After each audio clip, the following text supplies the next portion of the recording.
Hey, my name is John Morris. I'm a freelance web developer of 10 plus years from Omaha, Nebraska. And what I've done is I've created a presentation for you where I'm going to show you how to write proposals on Upwork that actually allows you to win the bid and get the job. Now, there's three things that you need to do in order to do that. The first one is you need to do a little bit of research. And I'm going to show you where to do that research, what to look for, and how to quickly find the most important information when it comes to writing your bid. The second thing that you need is you need a framework to operate off when we're writing your proposals. Now, this isn't a canned proposal. Those things are actually a really bad idea because they stick out like a sore thumb to clients. But this is a framework of steps to follow each time you write your proposal so that you're creating an attractive proposal or attractive bid for the client when they're reading it. And then the third thing is you need to know how to price it correctly so that you create an attractive offer, but you also make sure that you're getting paid what you deserve for the project. And I'm going to show you how to do that. So unlike a lot of presentations, this isn't going to be a lot of theory or conjecture. We're actually going to go right on Upwork, and I'm going to show you exactly what to do step by step. So with that said, let's get started. Hey, John here. We're over on my computer now. We're going to take a look at Upwork here in just a second. Before I do that, just wanted to mention, I remember my first month on Upwork. Oh my gosh. I was bidding on jobs where the client would never hire anyone, or I'd write tons of proposals and I'd get no response. And finally, the first job that I got was way less than what I wanted. But, over time, I figured it out, and eventually I developed a process that I use for every bid that I wrote from that point forward. And I ended up getting so busy that I had to start turning clients away, which is something that I still do quite often to this day. Now, I bring that up because if you've ever struggled at all with Upwork, and I've heard from a lot of you telling me that you have, I just want you to know that I know how you feel. It's frustrating because you have this opportunity right in front of you for a life of freedom, a life of wealth, and a life of doing what you love, but you just can't quite get it figured out. Well, I think this presentation is really going to help you. So as I mentioned, there's three things that you need to do to write bids that win. And the first one is research. All right, so let's talk about where you want to look to find the information you need to write a really attractive proposal. So here I am in a actual job proposal over here on Upwork, and there's lots of different places where you could look here, but where I go, the first thing that I go to is actually scroll down to right here. It says you will be asked to answer the following questions when submitting a proposal. This is the first thing that I look at. Now, why is that the first thing that I look at? Because these are the things that the client has written down that are the questions they absolutely have to have answered when you submit the proposal back to them. So of all of the stuff that they've written up here, these are the questions that they most want to know. So this gives you kind of a shortcut into their thinking. So you want to look here first. So for example, this one says, have you done any other work with custom PDF editors? Can you point me to some examples? So that tells you exactly what they need in terms of credibility from you to have trust in you. Remember, trust is the most important thing that a client is looking for when hiring someone. So if they tell you exactly what they need in order to trust you, you really need to give that to them. And you don't want to be dishonest or lie about that. If you haven't done these things, you don't have any examples, then you just say no. And then you can try and get the project by saying, no, but I've done this related thing, or no, but you can try and finagle it, but, chances are that that's probably not going to work, which means you should pick a different job, right? And in another video, I talked about being able to filter and find the right jobs and so forth and make Upwork fit you. This is why it's so important to make Upwork fit you, so that when you see these questions, you can answer yes, and you can point them to examples. Second is, can you give me a suggestion of how you will handle this project from scratch using some open source script? So again, you need to be able to describe exactly what you're going to do and meet the criteria that they have. So this is the first place that I look. These are often the most important things that they're after. So look here first, and then when you come up here, this will give you, and you read through it, this will kind of flesh it out, and you'll have the right mindset going into reading the rest of this. So what you want to look for is these questions down here to give you a shortcut of what they're after, and then come back up here and you'll be in the right mind state for reading the rest of this to really kind of flesh it out to get the answers to what you're after. So you want to take note of that stuff, or write that down somewhere, or highlight it, or whatever, to know that these are the most important things that you need to cover in your proposal. So that's where to look, and that's what to look for, is the signals of what are the most important things. And then, of course, how to find it very, very quickly. You can find this in about 2 seconds. All right, so now when it comes to actually writing your proposal, so let's go ahead and click over to submit a proposal. The first thing, I'm logged into my client account. See if we can click right on through. Okay, well, we'll just click into one of these and assume we're on that other one, so for brevity's sake. But when we click on submit a proposal, then we're going to come down here, and there's a cover letter, and oftentimes there will be the questions that person asked. So the framework that I use for writing my proposals is credibility, demonstrate, reliability, and sell value. Okay, so the first thing that you want to do is you want to establish your credibility and for this specific project. And that's why finding those indicators of what they need to trust you is so important, because this is the first thing that we're going to hit them with. So in the proposal, what they said is they want someone who's worked with these kind of PDF editors before and has examples. So in your credibility section, that's exactly what you would hit. You would say, I've built 17 of these before, and here's links to 6 examples of what I've done. And so you want to establish that right up front. That's the most important thing that they're after, is trust, and they've told you exactly what they need in order to trust you. So you need to give that to them first before you talk about the rest of the stuff, because that if they don't trust you, they're not going to believe any of the rest of the stuff that you say. And oftentimes what will happen is, instead of reading everything that you wrote, they're going to look for the thing that they want first. And so there's a good chance they'll skip over the other important parts of your proposal looking for the credibility parts. So you're going to put those credibility parts right up front. So you want to give them exactly what they asked for. Yes, I've worked with these before, and here's the examples. When I built membership sites, I would say, I've built membership sites for these people. Here's a link to different examples of sites that I built. And so I was fortunate enough to have some big name clients that I've built websites for, so that really helped me out. And then I had actual links to those websites that I could send them to so they could see them and get a feel for my work. Again, this is why it's so important that you pick the right project. You need to pick projects where you have credibility. Now, if you're brand new, you need to create your own credibility.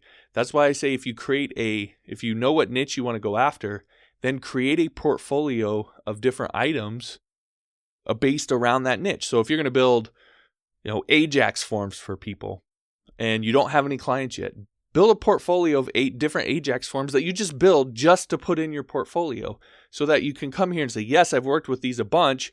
Here's a link to my portfolio. You can see I've got 8 different Ajax forms in there that I've built that you can kind of mess around with.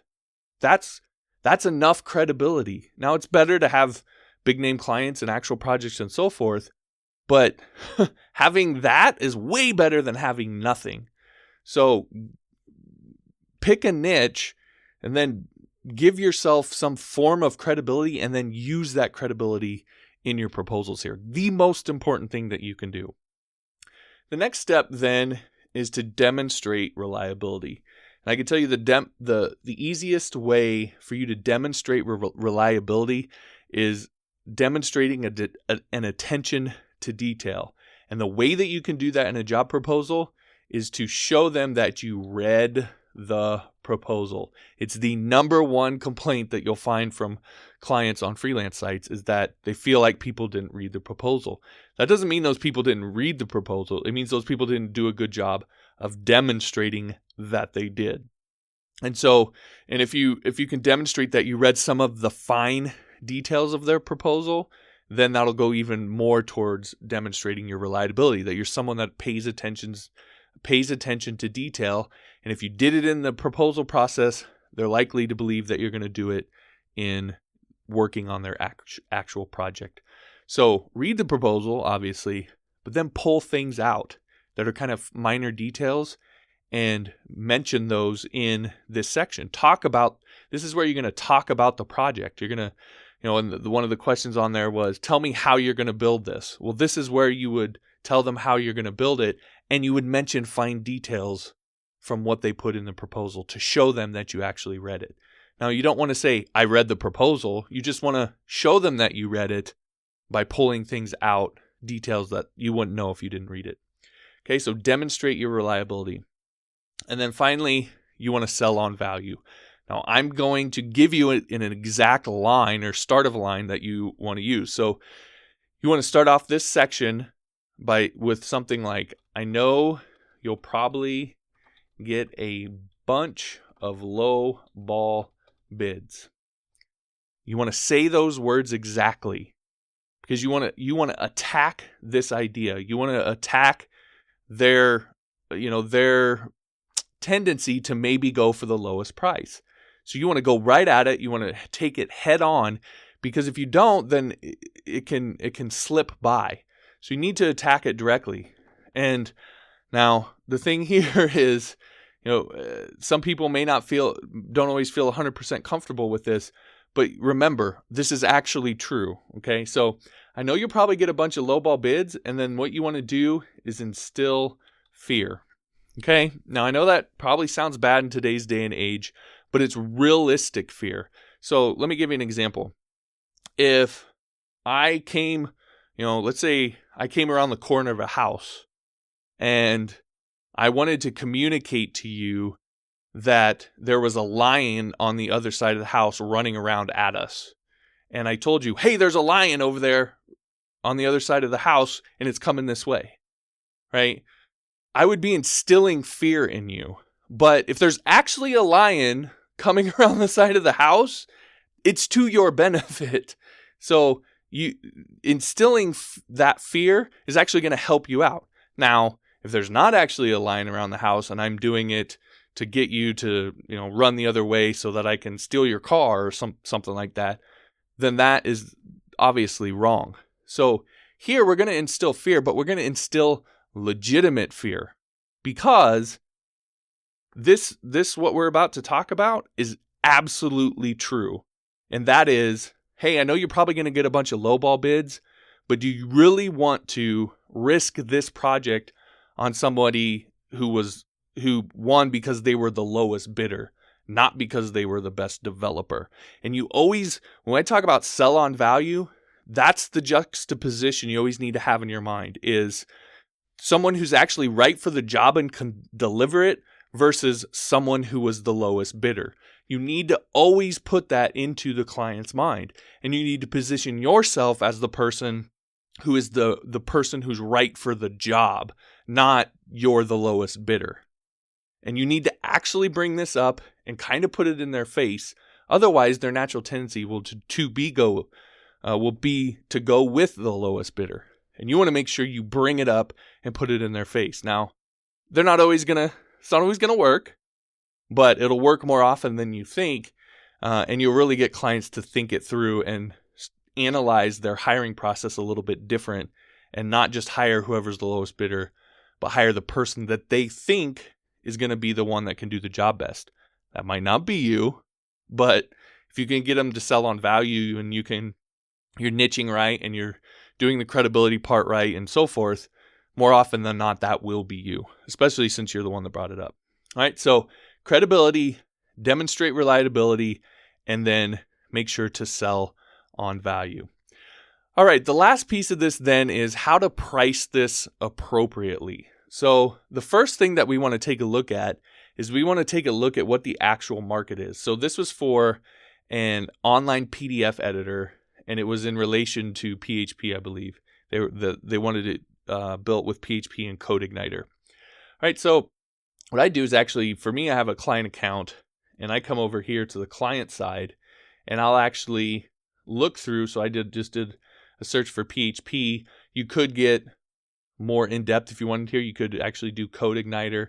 Whatever the project is, the keywords related to it, that'll bring up a list of other developers here.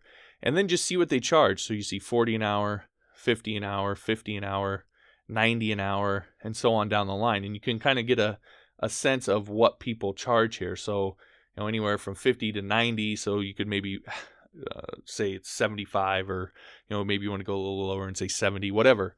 You get some sort of idea of what the market will charge. Then you want to try to estimate how long you think the project's going to take. Now, look, it's always difficult. I've been doing this for 10 years, and whenever I have a client ask me how long it's going to take, I still don't have some set method for figuring that out. The only way that I do know that is the projects that I've done time and time again, which is why I stick to those projects so I can get accurate times and so forth. But if this is a project you've never done, then you're probably not going to be accurate, and you need to realize that. So you look at the price and you settle on kind of a median price. So we'll just say 60 here because it's easy to do the math on. And then you figure out the amount of hours. So let's say you look at this online PDF editor and say, well, it's probably going to take about 20 hours. So you say, okay, 20 hours at $60 an hour, that's $1,200. Then whatever that number is, double it. And the reason I say double it is because almost always you're underestimating the amount of time it's going to take. And B, if you quote them a certain price and then it ends up taking you less hours, you can always give them some of their money back, and they're going to be over the moon. And they're going to be extremely happy, and that's a good way to get 5-star ratings, to get glowing testimonials, and build up your profile, and so forth. So it puts you in a much better position than if you underbid. And even if you don't give them their money back, then you made more than, you were able to get it done faster, and that's a benefit for you. So you're happier. Whereas if you underbid, nobody's happy, because either you end up going back to them and saying, look, it's taking longer than I thought, I'm going to have to charge you more, which will irritate them. And it'll also be taking longer, which will irritate them. Or B, you're just going to eat the cost, and then you'll be miserable. So it's always better to overbid. Now, in this case, don't worry about what you think they'll pay. We're not to that point yet. Just figure out some hard numbers and just let it be what it is. So in our case, it'd be $2,400. Now, the next thing that you want to do is you want to actually go and you want to look at this client and you want to analyze what they'll pay. Now, this is a different client than what we were originally on, so this might not work as well. But you can kind of come through and see, well, this is a brand new client. So let's actually find somebody who do PHP or PHP search. Let's find somebody. Well, here it is. It's our online PDF editor. So let's go to this client. So we can scroll down and we can actually see what they've paid for different projects. So $200, $15, $50, $696, $141. I know there's some bigger ones on here. $440. Here's $1,000. So they've paid $1,000 for one project. $1,500 for another project. And you can see what they paid. 64 hours at $25 an hour for a professional web developer. Custom WordPress PHP developer, $55 hours at $8 an hour, and so on down the line. So you can kind of get a sense of what they paid. Now, look, I wouldn't pay too much attention to this right here, 9 hours at $12.22, because most freelancers and developers on here way underbid their price. So I wouldn't pay too much attention to that, because that's not what we're going to do. All right, so you can see for a fixed price, they've paid $1,000. For a build, they've paid $1,500. So our $2,400 maybe you might look at this and go, okay, well, let's maybe reduce that and say 1,600. Okay, to make it fit better with what this client has paid for a project. They've already paid 1,600 for a project here, so they obviously would be willing to pay close to that price as well. Or you could say, well, maybe not 2,400, maybe I'll do 2,000. But you want to kind of find a happy medium between what you estimate it will be at your rate or at the market rate, based on how many hours it is, plus what the client will be willing to pay. Okay, so you can kind of get a sense of the range that you want to be in because you know what the market is and you know what the client is after. The last question then is to ask yourself, is it worth it to you? And so that's when you can say, well, I would bid this out at $2,400. Looks like most of the client will pay is $1,600. Would I be willing to do this project for $1,600? So, is that something, if it's going to take me, I'm estimating 40 hours, $1,600 would be $40 an hour. If I get it done faster, then great, I make more per hour. Am I willing to do that? Is that something that I'm willing to accept? And of course, the answer is yes, then so be it. And if not, then you have to move on to a different project. So now you have some sense, though, of what it is that you should bid. And so when you go to actually put your bid into the money part of it and say what you're bidding for this project, it's not based off of you just making it up. You've actually done a little bit of research and you've kind of analyzed it, and now when asked about that price, you can justify it. So those are the 3 steps that I take every time I write a job proposal. As you'll notice, it's a little more time. Obviously, you can do it faster than what I've talked about it here. But it's important that you don't get in the mindset of bidding on hundreds of projects, but instead finding those special few that are a really good match for you, that you're going to be able to deliver on, that are going to pay you good money. And that's the way that you get to the point where you work less but make more. You have to actually physically do that, like implement a system that causes you to work less and make more. And this is all how you do that. All right. So again, those are the 3 different ways the 3 different steps that I take for writing job proposals. Now, if you're serious about being successful on Upwork, then here's how I can help you. Now, here's the thing. What you do on Upwork isn't the most important thing. Now, everything I just showed you is important and obviously useful, but it's not the most important thing that you need to do. Now, if you want to go from struggling to get work to making your living as a coder, doing the things you love and making what you want to make, you have to really get the larger strategy necessary to dominate Upwork. Now, the mistake most people make is jumping on Upwork. They try a few things, those things don't really work, and then they just give up and say Upwork is a scam or it's terrible or whatever. But it takes a little more strategy and a little more patience than that, but it's absolutely worth it. What it really comes down to is how Upwork itself works, because it's designed to reward the best freelancers. That's the way that it's made. But if you're new, it can be hard to prove how good you are. But there is a way around that. And it's how I was able to get on Elance, which Upwork used to be Elance, and within a few months start ranking in the top 3 developers for my most important keyword and attract clients to me ahead of the developers in the top 2 spots. So here's the deal. I learned a lot of this in what's called the Freelance Masterclass. And here's what that is going to do for you. It's going to eliminate all the confusion you have about what projects should you bid on, what clients will hire you, what should I say on my profile, how should I bid on projects, etc. It just kills all of that confusion dead. It's also going to systematically help you move up the Upwork rankings so you become one of the top dog developers that gets all the invites and easily wins all the jobs. And it's going to give you the tools to blow your clients away so they give you 5-star ratings, glowing testimonials, and hire you time and time again. So here's what to do next. Click the Get Started button right below this video, which will take you to the Freelance Masterclass on Udemy. Click the Take This Course button, enter your information, and get immediate access to the Masterclass. You'll get lifetime access and personal help from the instructors to ensure that you can start freelancing full-time. Well, I really enjoyed this, and I really enjoyed chatting with you. I look forward to watching you gain success. Remember to click the Get Started button below to start the masterclass, and I'll talk to you later.